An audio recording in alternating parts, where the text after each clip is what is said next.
হতে পারে আমি মধ্যবিত্ত পরিবারের মেয়ে, তার মানে এই না যে আমাদের কোনো আত্মসম্মান নেই।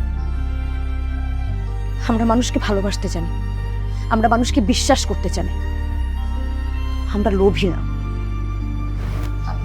বড় লোকের সন্তান তো, সেজন্য হয়তো মধ্যবিত্ত মানুষদেরকে আপনারা ছোট করে দেখেন।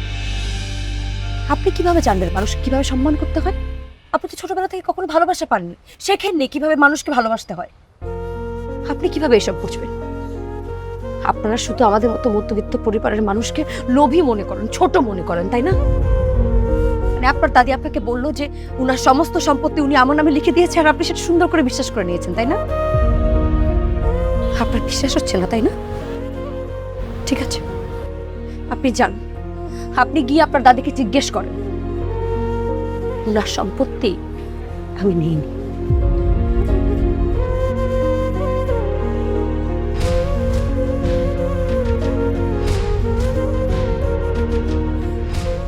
আর আপনি আজকের পর থেকে আপনারা এই চেহারাটা আর কোনোদিন আমাকে দেখাবেন।